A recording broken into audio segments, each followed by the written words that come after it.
Olá pessoal, sejam muito bem-vindos ao Mistério do Mundo. Eu sou o Bruno Alves. Se você não é inscrito nesse canal, já clique aí no botão se inscrever, ative o sininho para receber as notificações, já deixa aí o seu like.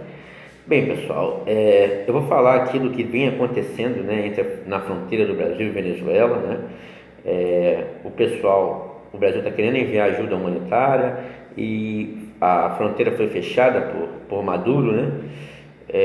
E pessoas estão morrendo de fome. O que eu quero dizer aqui, gente, é que independente, né, de qualquer revolta, de qualquer coisa, vocês sabem muito bem, o assunto aqui não é para falar de política, de ideologia política, tá? Porque todos sabem muito bem qual é o meu pensamento em relação à política, né?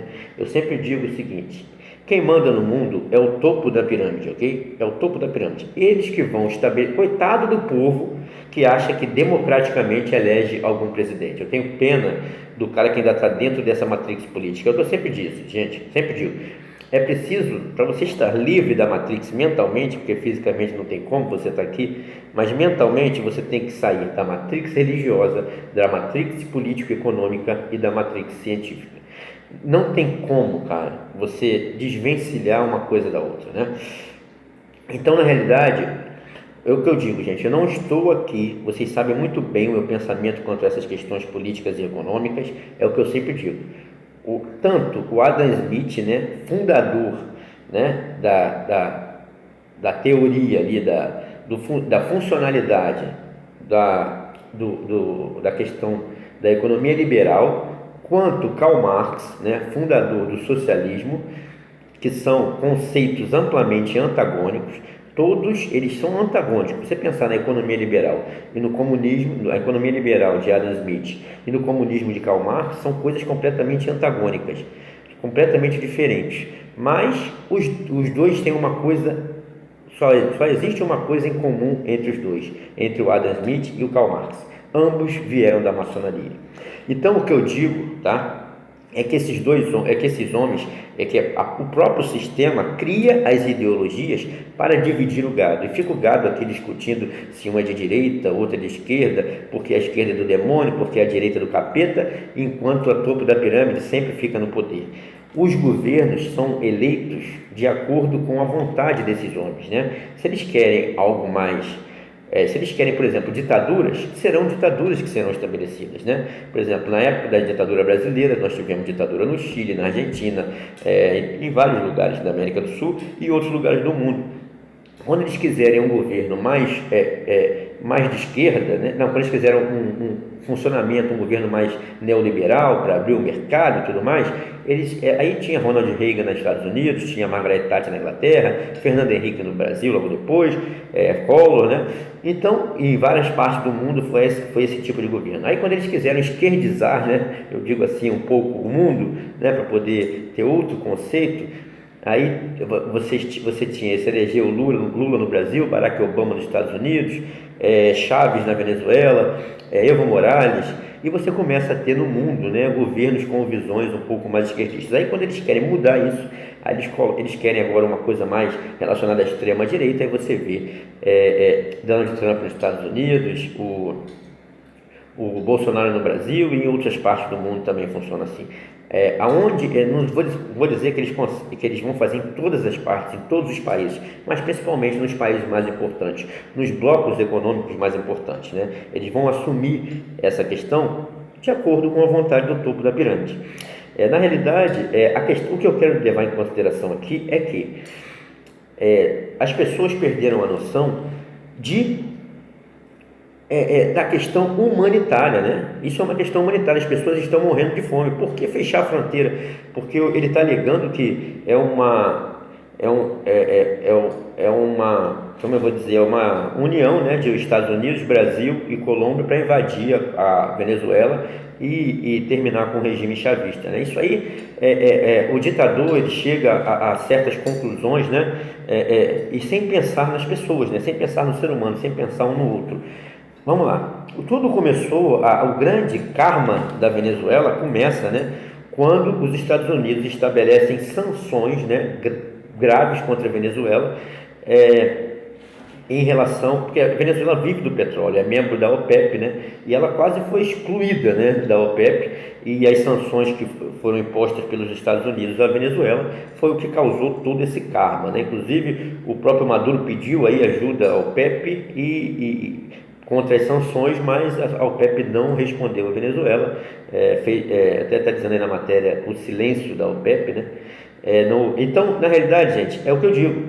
Essa questão da Venezuela é porque eles querem modificar o regime que está lá, ok? Então, não está passando fome porque está passando fome pelas sanções impostas pelo país, né? Pelos Estados Unidos, simples assim. Mas o que acontece? Assim que eles estabelecerem um governo que agora eles queiram, né? Mais de direita, que é essa,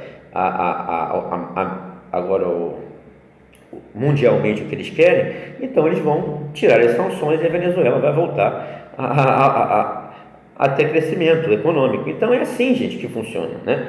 Então vamos lá. Mas o que eu penso que o Maduro não está pensando e as pessoas que estão morrendo de fome, cara, isso aí, não estou discutindo aqui ideologia política, não estou discutindo nada disso. As pessoas que estão morrendo de fome, bloqueio e confronto com morte elevam a tensão na fronteira entre Venezuela e Brasil. Nicolás Maduro mandou fechar a fronteira com o país às vésperas de envio de ajuda humanitária pedida pela oposição, né? Então vamos lá, vamos ver aqui. Vamos lá. Aqui não tem questão mais de ideologia política, de oposição. Aqui é questão de pessoas, crianças passando fome. O ser humano tem que passar a ter essa visão, cara. Aqui a questão não é essa que eu estou querendo discutir, né? É como se perdeu essa coisa de pensar no outro, né? Então, um confronto entre indígenas e militares venezuelanos também. Nem o Maduro está pensando nisso, e nem os Estados Unidos, quando estabeleceu as sanções, e nem a OPEP, pensaram nisso. Ninguém está pensando. Entendeu? Que não é questão de ideologia.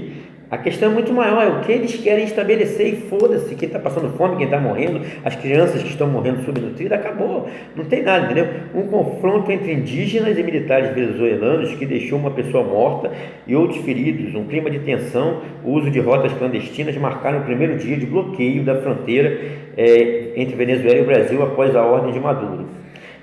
Apesar da determinação que barra o tráfego de veículos e pessoas nesta sexta-feira, venezuelanos continuam a transitar entre os dois países. Muitos se arriscam por caminhos na mata. Estamos morrendo de fome, disse um deles, que carregava um filho de 2 anos. Olha isso, gente. Gente, eu não aguento isso, cara. Chega a me arrepiar. Isso é triste, você imaginar, você com seu filho de 2 anos não ter o que comer, né?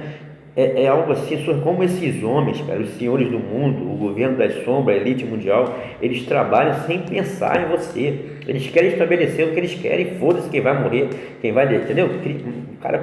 A pessoa com filho, né, dizendo que está morrendo de fome com um filho de 2 anos, é algo assim surreal, cara, é algo muito triste. As imagens aí, ó, dos soldados, um momento tenso, né? Já na fronteira da Venezuela com Colômbia foi promovido um show humanitário chamado Venezuela I Live. O evento teve participação de nomes como Maná, Alejandro Ranz e Maluma. O líder opositor Juan Guaidó, que tenta se impor como presidente interino, cruzou a fronteira para participar do evento. Ele estava proibido de deixar o país em meio ao impasse político no país. Guaidó e Maduro disputam o apoio dos militares venezuelanos. Então tá aí, ó. Essa é a situação, né? O objetivo de Maduro ao fechar a fronteira é impedir a entrada de suprimentos enviados por países que apoiam o Guaidó. Ele afirma que a ajuda humanitária é um pretexto para uma invasão militar à Venezuela e subsequente golpe para tirar o chavismo do poder, e acusa os Estados Unidos de formarem um complô com o Brasil e Colômbia. Além do Brasil, mais de 40 países reconhecem o líder oposicionista como presidente venezuelano. A Rússia e a China, que apoiam Maduro, afirmam que a entrada de ajuda humanitária na Venezuela pode criar conflitos. Então aí, ó, os feridos no confronto, né? Confronto com morte. Na manhã desta sexta-feira, uma pessoa morreu e outras ficaram feridas na Venezuela, em um confronto entre indígenas e militares venezuelanos. A informação foi dada por líderes indígenas e parentes de vítimas e agência de notícias Reuters. No fim da tarde, a Secretaria Estadual de Saúde de Roraima informou que 2 hospitais brasileiros atendem 9 pessoas feridas no confronto. Eles foram autorizados a entrar no Brasil em 2 ambulâncias por volta das 10 horas da manhã.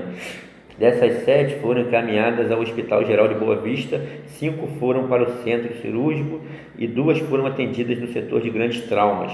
Todas elas tinham ferimentos provocados por arma de fogo, segundo o governo estadual, que convocou doadores de sangue para reforçar o estoque após os conflitos, né? O povo venezuelano é o menos culpado disso, né? Ele que vem sofrendo. É sempre assim, é sempre o povo. Todos os objetivos do topo da pirâmide, sempre quem sofre é o povo, né? E o povo venezuelano, que não tem culpa de nada, de tudo isso que está acontecendo, infelizmente você vê aí essa tragédia. É muito triste, né, gente? Então, é isso, pessoal. Estaremos sempre juntos em busca da verdade, mistérios do mundo contra o original.